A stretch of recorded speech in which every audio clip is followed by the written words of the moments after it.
We're very fortunate to have our own Darra Wray, joined by Darin Lindig. And I'm going to take a moment to just do a quick introduction of Darra, and then Darra will introduce Darin. So for those of you who don't know Darra, she is a certified senior advisor. She is the founder and president of Learn Idaho, and she is the founder and care consultant at My Data Diary Plus and My Care Companions. So at this point, I am going to again thank Darra and Darin for sharing their time and their expertise with us, and I'm going to turn it over to Darra. Thank you so much, Mary, and I really welcome and I'm happy to have this opportunity to share this presentation with you that Darin and I developed initially for the Family Caregiver Conference in February, and have done some additional expansion to it. But I would like to first thank Darin for being here. Many of you know I do still also work at HP, and Darin is a colleague of mine at HP, and we both participate in the Boise Disability Business Impact Network. So Darin, I would love for you to introduce yourself, and then we'll jump into the presentation. Yep, hi, thanks Darra. So I'm Darin Lindig. I am a material scientist at HP. Hopefully my engineering won't just flow through here, and my engineering presenting skills. But I am also, like Darra said, I'm involved with our global disability BIN, or what we call our BIN, Business Impact Network, which is really kind of another name for Employee Resource Group. I lead the global BIN in that regard. Also,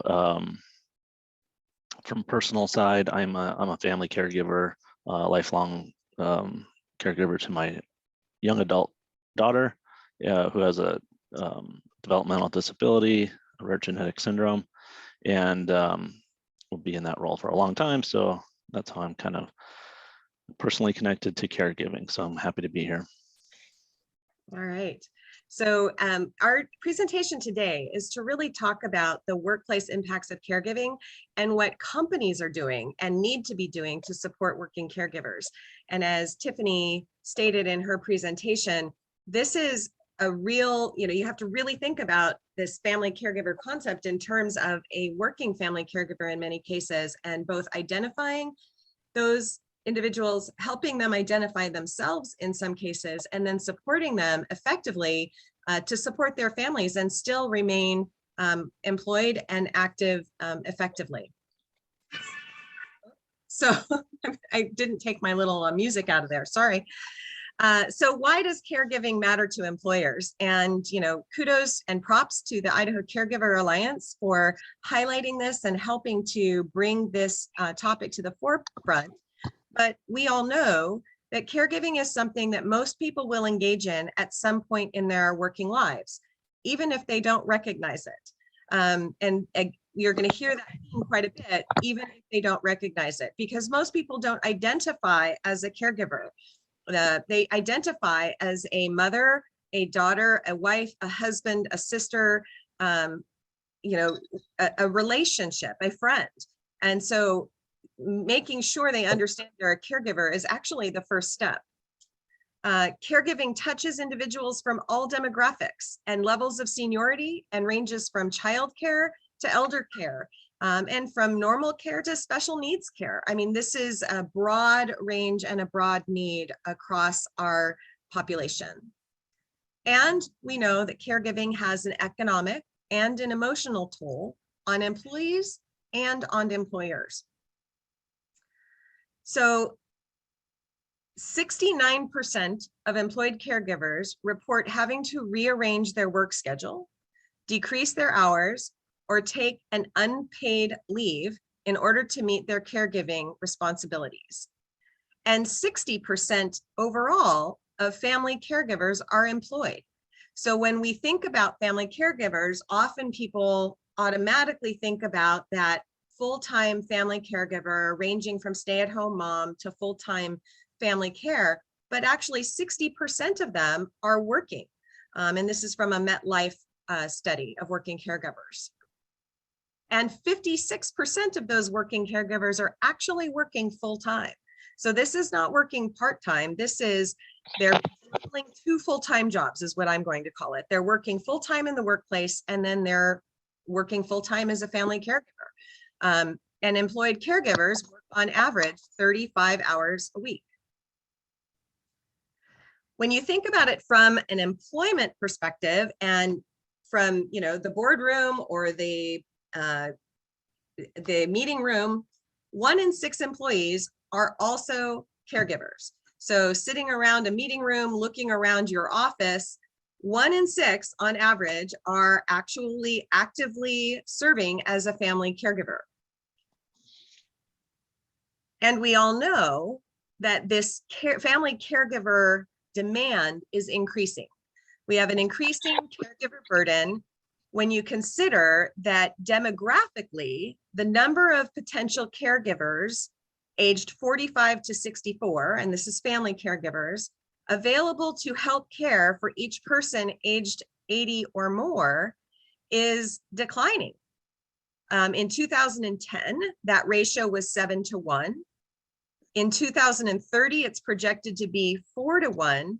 And by 2050, it's going to be only 3 to 1. So there will only be 3 potential family caregivers, and family, right? We'll just call it unpaid caregivers, because family caregivers are, I think friends are sometimes the family you choose. So family caregivers, there will only be 3 to help care, and 60% of them will probably be working, right? So this is something we've got to grapple with as a population, as a community, as employees, and as employers. Darin, you want to take away from here?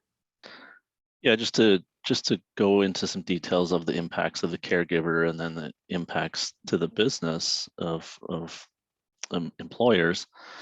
You know, one of the impacts, obviously, for caregiving is absenteeism. You know, caregivers miss, unfortunately, some time at work, six days a year on average. Presenteeism, I think, is a good term. You know, that's when you're physically present at work, but your brain isn't really there. You know, you're either thinking about your caregiving situation. Maybe you're handling caregiving tasks at the job. So, you know, there's a good percentage of caregivers who have their work impacted, even though they're attending work. Their productivity is not there. Illness, caregivers are 2 times more likely to develop chronic illness. Stress and anxiety, obviously, you're almost have 2 jobs in most cases. You could look at it.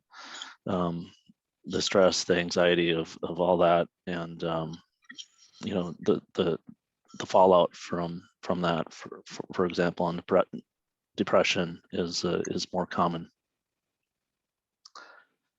Financial security. So, you know, 44% of caregivers experience financial strain. 25% caregivers indicate caregiving impacts their retirement plans. 39% caregivers leave their job to have more time to care for a loved one.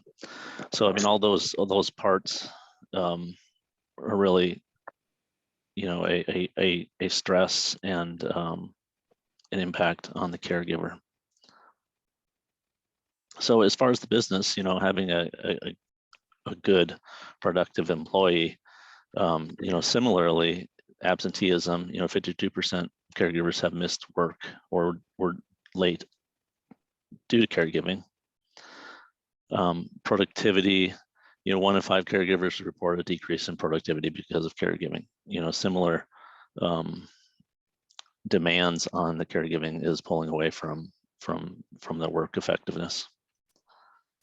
Illness, so, you know, illness, more time off, higher costs for medical employers. So recognizing that from a business is important, you know, to thinking about giving supports to caregiving.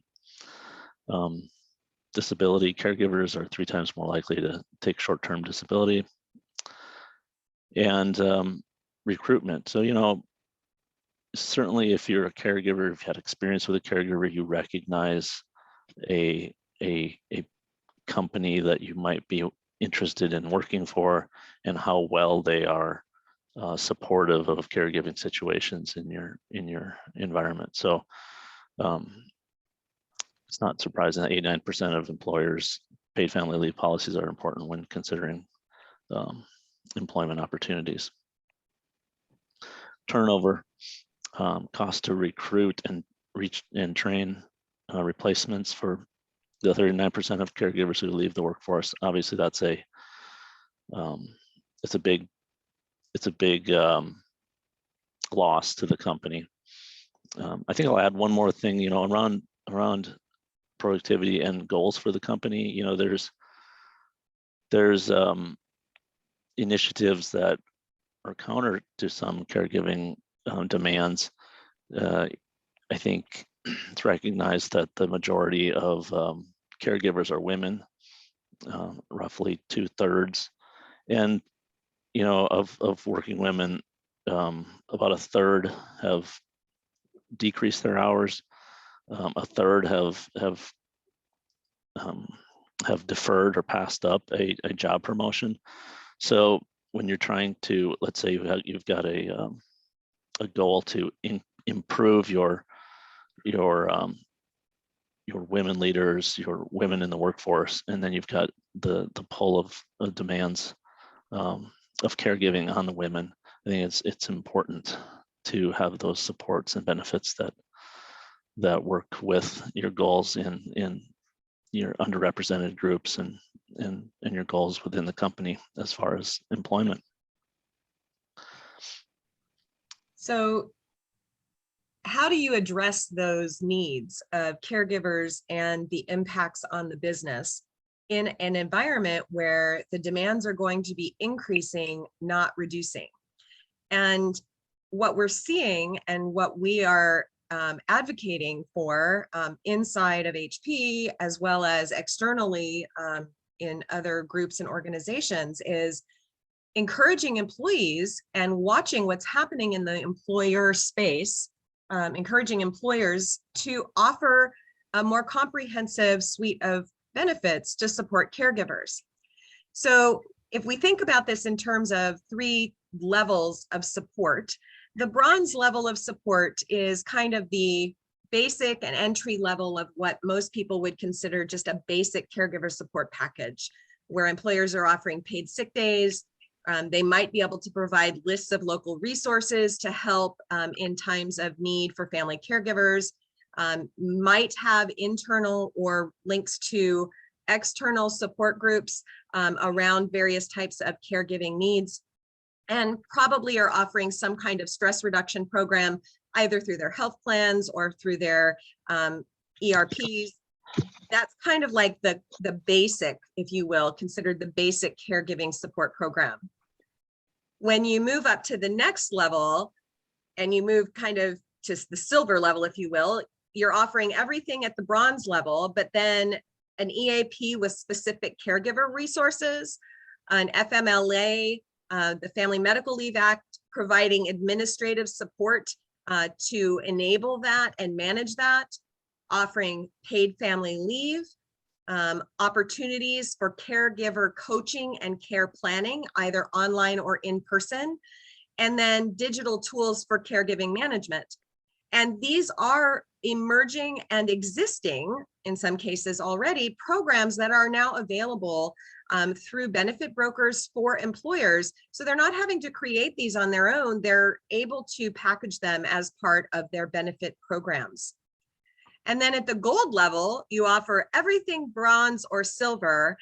And in addition to that, flex time, a caregiving platform internal to your organization or broader group, legal and financial counseling, health navigator programs, subsidized backup care, and employee advocacy groups. So a company that is really being progressive in preparing and supporting their caregivers so that they are preparing and supporting their business to be successful and not have the negative impacts and on that pull from caregiving, is offering a full and comprehensive suite of benefits that caregivers can pull from.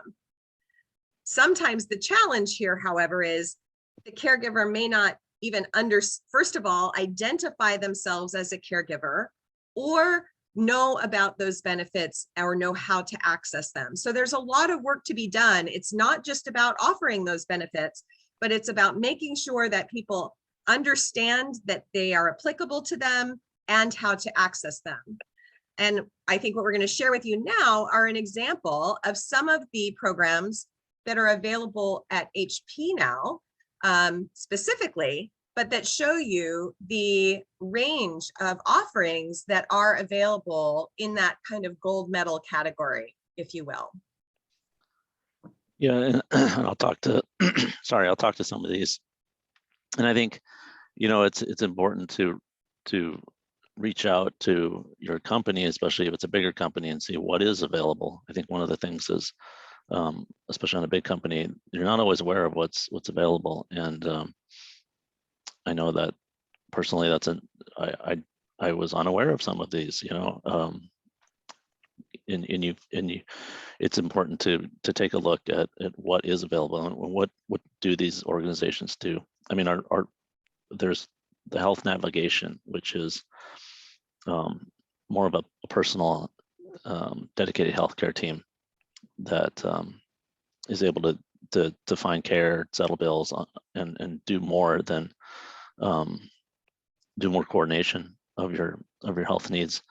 Wealthy is specific to caregiving support and navigation, so it will help you through the process.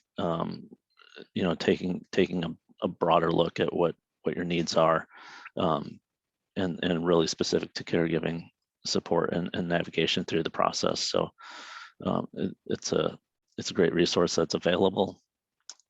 Legal advice.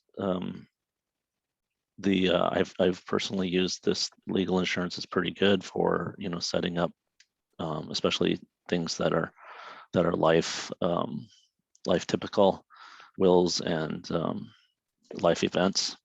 I thought that's a kind of a good resource if you don't have a standard legal person to go to.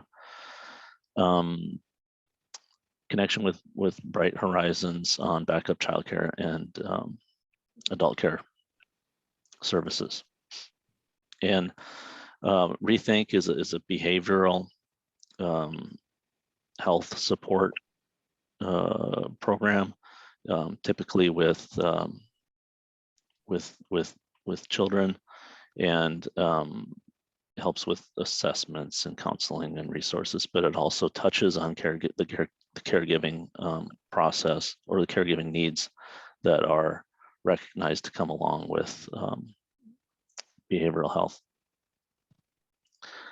Caregiving Talking Talent is again another resource for caregivers to set goals, to set boundaries. They offer one-on-one coaching supports and help you get to the habits and networks that you might need in that space.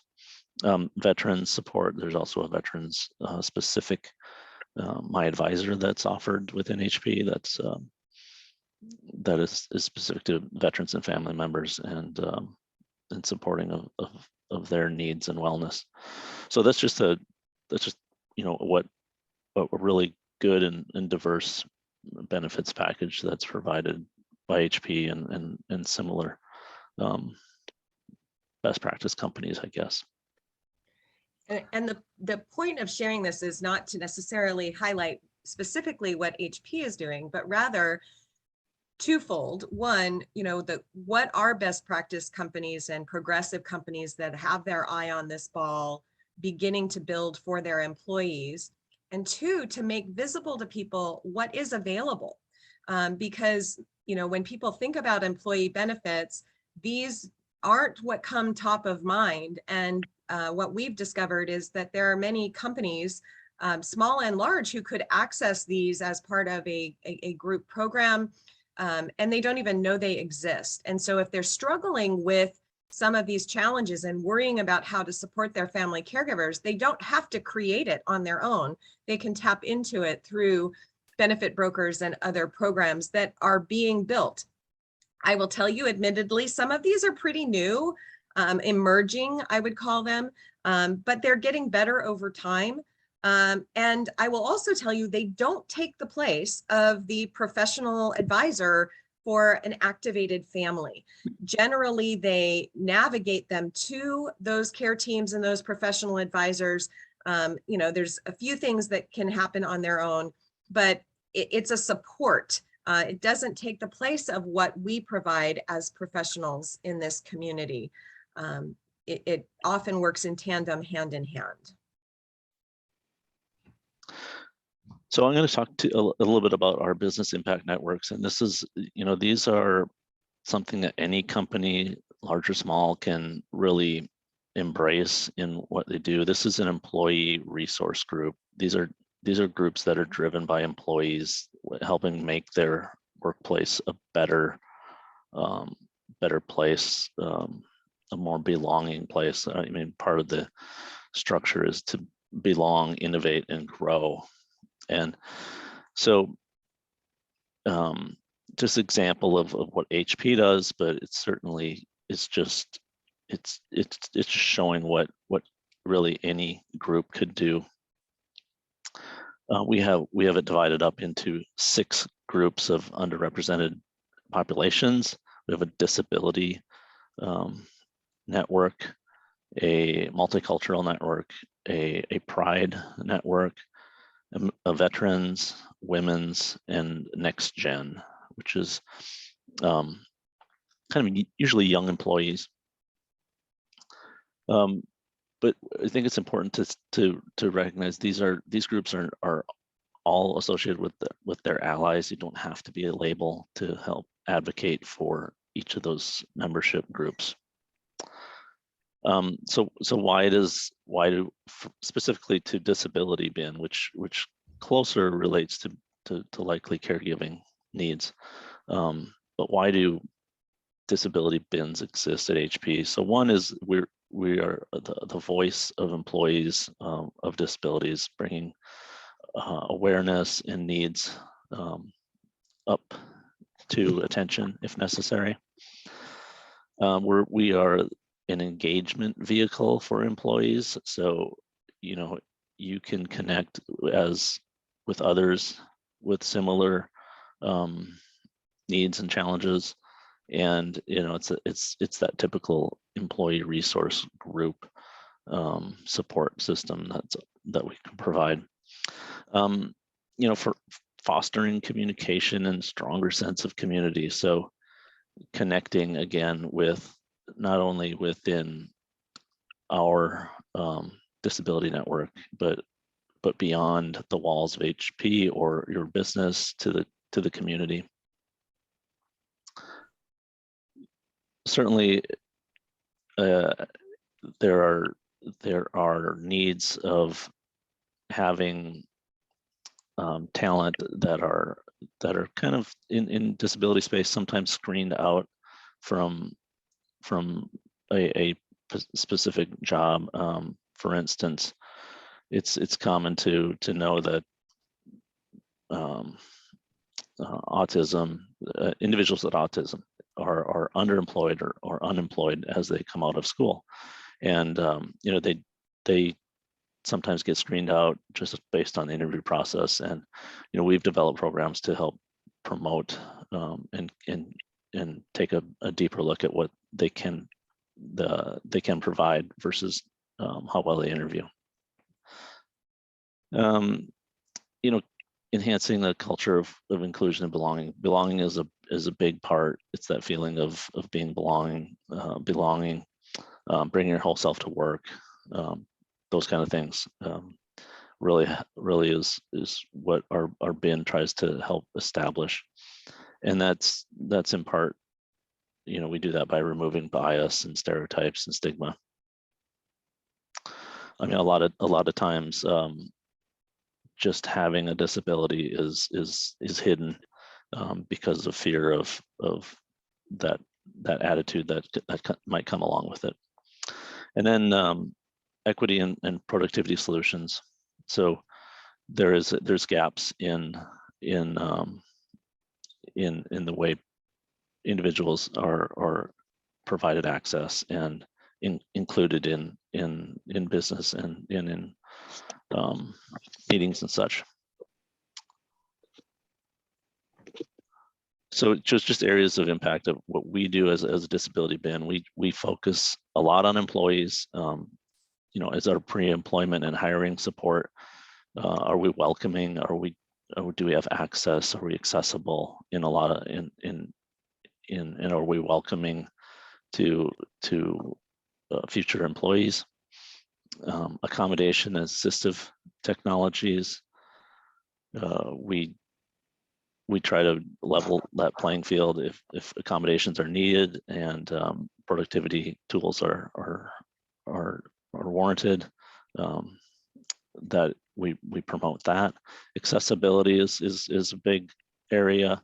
Physical site accessibility, digital accessibility, attitudinal accessibility. So attitudinal is that barrier of attitude that prevents access. The stereotypes that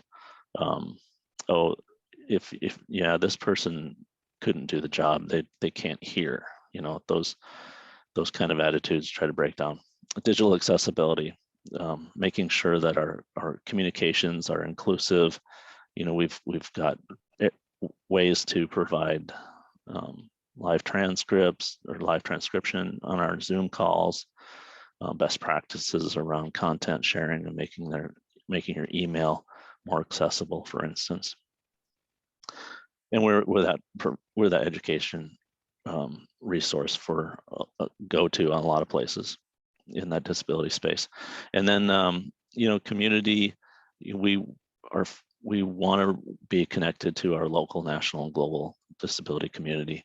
And so we work with partners and providers outside to bring resources and knowledge back to our employees.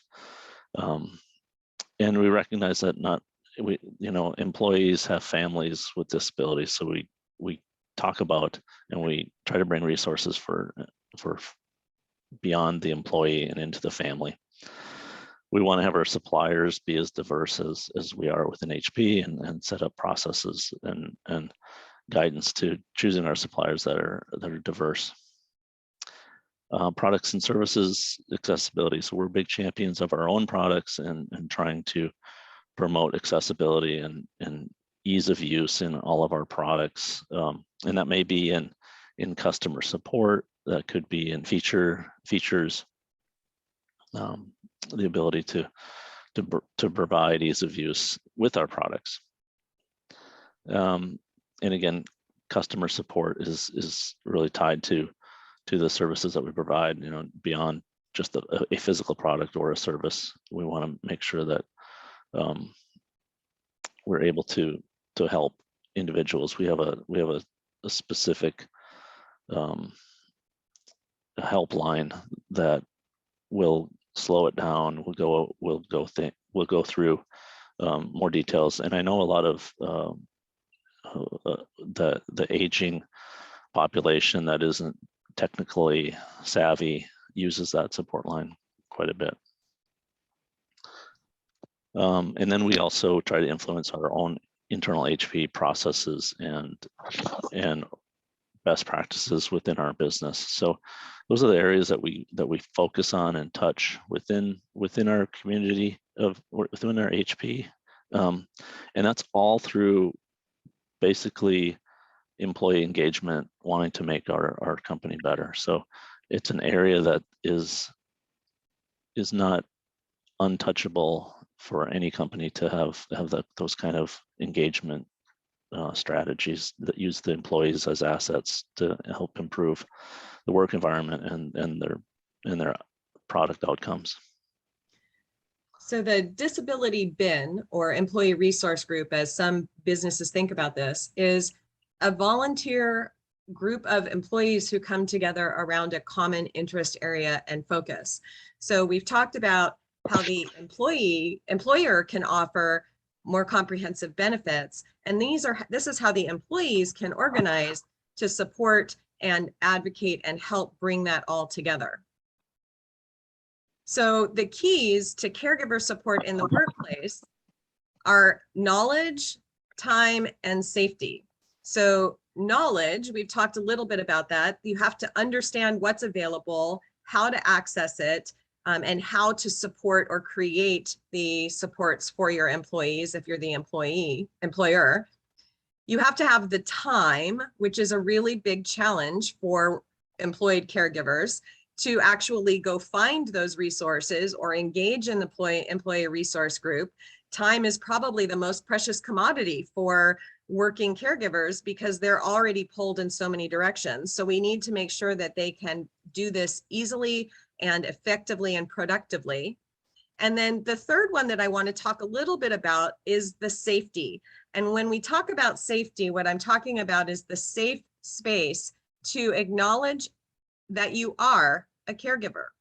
So for those family caregivers who self-identify or who even identify them, only about half of them report that their supervisor is aware of their caregiving responsibilities. And this is because of fear of losing their job, believing that their employer is unsympathetic, or candidly, it's just not a joyful topic and they don't want to focus on it when they're at work. And so, 1 in 7 employees is a caregiver, and you probably only know about half of those. And so it's really making sure people understand that they should and can bring their whole self to work. So what can we do to help? What can you personally or as a business person do to help? And the first thing is to create awareness and advocate for support for family caregivers and determine and evaluate what you can do to advocate for expanded benefit programs. And including employee resource groups or business impact networks, which is what HP happens to call them. I think the other thing that we can all do is share our own caregiving stories, bring this into the normal of business and not be afraid to talk about what we do to support our loved ones outside of work. Organize support groups and activities for employee caregivers, and ask privately if appropriate or in other ways how people are doing, and ask about their loved ones if you know that they are caring for them. Of course, being considerate of their privacy and what they prefer to share, but for example, we often ask someone with a new baby how their weekend was and what they did with their new baby and how they're doing. We don't always ask someone who has welcomed a senior into their home or have taken on that caregiving journey what interesting things they might have done over the weekend. Sometimes it's for fear that we might not like the answer, but that person needs that same level of support. And that comes to practicing encouragement and kindness. Either one-on-one personally with your coworkers or your employees, or more broadly, and recognizing that there are joys of caregiverhood and it's not all bad.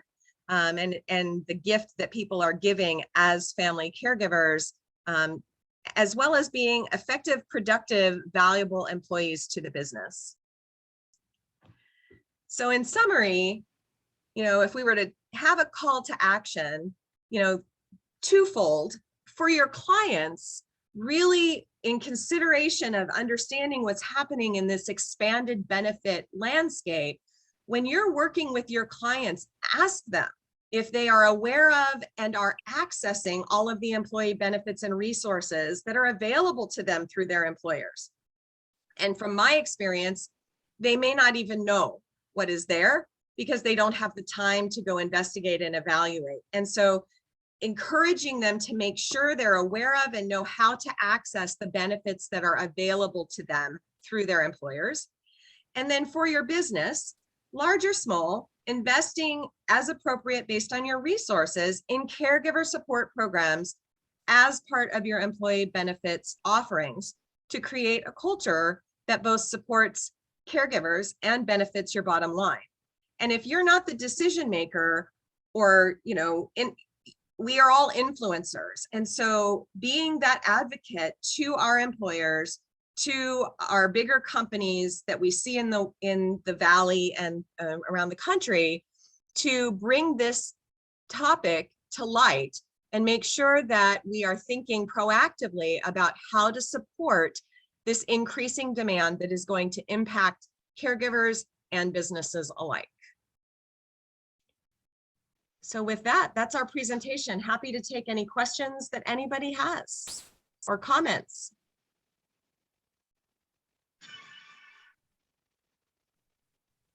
So Darra, this is Mary Malott, and again, I can't, I apologize, I can't see anybody. But in listening to your presentation and Darin's presentation, as well as Tiffany's, again, just a terrific information being shared in both the community spotlight as well as the professional education. I repeatedly heard the word education, resources, sharing, collaboration, partnership, or similar words, to those. And I think, all of us being, those voices, and whatever it is that we do day in and day out, whether we are unpaid caregivers, family caregivers, whether this is, our career path or our calling. Again, I just so much value getting this kind of information and learning, what is available out there, and looking at how we can all work together and, kind of weave through that tapestry so that we can continue to be advocates and to share resources and information with whomever we come in contact with. So it's a comment rather than a question.